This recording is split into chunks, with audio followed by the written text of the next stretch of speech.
part of the Grateful Dead's success is you've always concentrated on the live audience, worked on everything from the sound to the lights. Everything is concentrated in the concert, not on the making of records. When we got into the studio, we concentrated there, but we didn't spend that much time in the studio. So, you know, we had an enormous organization that we had, you know, it was a big bulldog to feed. And so we had to stay on the road a lot to do that. And so we spent a lot of time on the road. And in order to make it make sense for us, to feel fulfilling, we had to make it better every time we went out, whether it meant dressing up our stage with art or keeping abreast of the latest offerings of audio sound reinforcement. All that high tech doesn't come cheaply, which seems ironic because the Grateful Dead business model looks like a recipe to lose money. It was not something the music industry had ever experienced before. The band allowed those attending their concerts to tape them for free. What about tickets? I'm curious particularly about what's called the taper tickets. First of all, what is a taper ticket and why do you do it? Well, way back in the 70s when people started recording our shows, first off, our record company said, you got to shut this down. And we looked at the situation and said, you want it shut down, you come in and shut it down. We're not, we don't want to be cops. And they looked at the situation and said, well, we don't want to shut it down either. You know, how that worked out is that, you know, the tapes went out and they just promoted what we did. But there were a lot of people who resented having to peer around microphone stands to see the band. So we figured, okay, let's put all the tapers in one section. I don't know of any band that allows people to come in masse, as it were, as a whole section to tape the performance. That's considered bad business.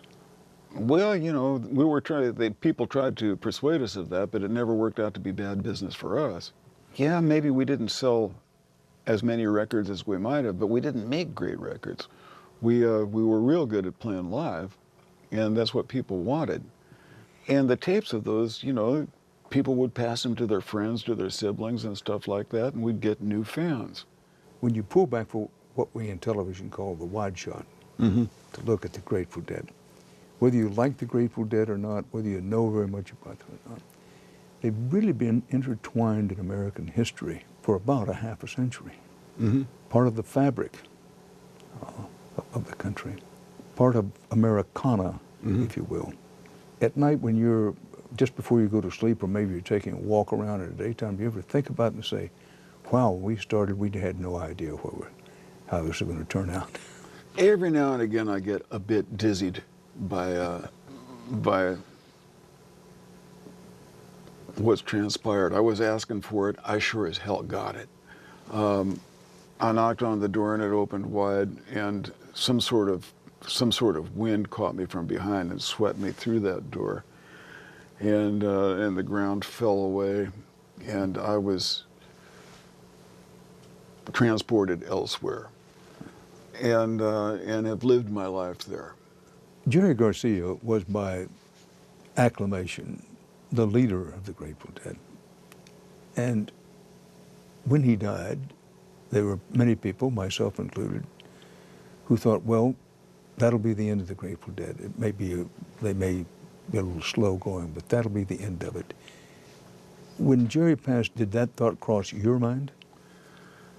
No.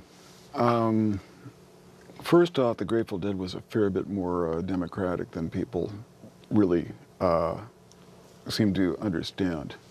It's okay. Whatever you want to think, go ahead and think it. And what it was that we were up to was more democratic than people seem to understand. And Jerry Garcia, was he a father figure, big brother figure, combined? Where did he fit in? More or less a big brother figure. We were brothers for sure, or as I've often said, what we had in the band together was, you know, they say that blood is thicker than water, and really what we had was way thicker than blood. But you were an adopted child. Yeah. and your adoptive parents were people of means, Mm-hmm. and they had high hopes for you academically. Yeah. You said they aspired for you to go to Stanford. Yeah. Wasn't on. You know, and I aspired to go to Stanford, but it was a goal too far. It was out of reach. You know, maybe I might have managed to get into a good school if I'd stuck with it, but music was all I could think about. So once your family decided, listen, he certainly isn't going to Stanford, he's into music, they in effect kicked you out of the house? No, I just left. You know, the bus was leaving, and I you know, I sort of slipped off. I'm not sure that I said a proper goodbye. I'd come back around. I loved my parents dearly, and I didn't feel real good about not living up to their expectations. But I was doing what I felt called to do, I guess. Bob Weir's adoptive parents died in 1971, and a decade later, out of nowhere, Weir got an astonishing phone call. The telephone rings. It's the morning. It's my office. They're saying there's a lady on the line who says her name is Phyllis, and she says she's your mother. And she also used the last name that was on my birth certificate, and no one would know that but me. And so I said, well, put her through. And so we met, and I had 12 other siblings. She had been prolific. And so, you know, I would call her every now and again. She'd been following me throughout my career because she knew who I was and what I was up to. But excuse me, the 12 siblings, were any of those put up for adoption? No, just me. And when she had the children later, she kept the children Yeah. and stayed their mother. What an amazing thing. Yeah. So you eventually met her and talked to her. Yeah. And she gave me some information regarding my dad, and then I chased that down with a private investigator. It took him about 20 minutes to find out that he was, at this point, the commanding officer here at the local Air Force base. And so I just sort of put that information in my back pocket for about 10 years, and finally worked up the nerve to call him. Took you 10 years to Yeah. decide to call him. Yeah. We met the next day for lunch. Was he surprised or astounded? He was astounded.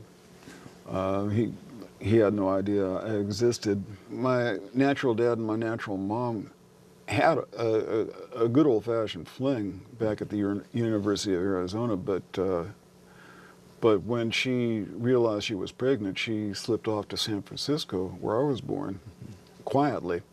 And when she came back to Arizona, she made no mention of me. The conversation went kind of like this. I make the phone call. He answers. I said, I figured I had about a 20-second window before it was thanks, I already have one, click.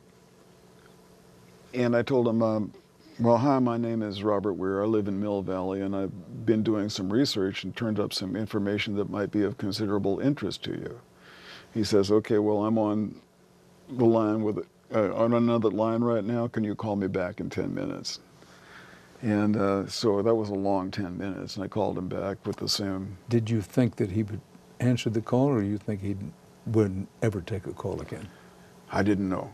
Right. Called him again, same name is Robert Weir. I have to ask you a question or two regarding certain events that transpired in Tucson 50 years ago. And he gets real quiet. And I said, well, sir, did you know and were you perhaps romantically involved with a young lady by the name of Phyllis at that time? And he said, well, yes.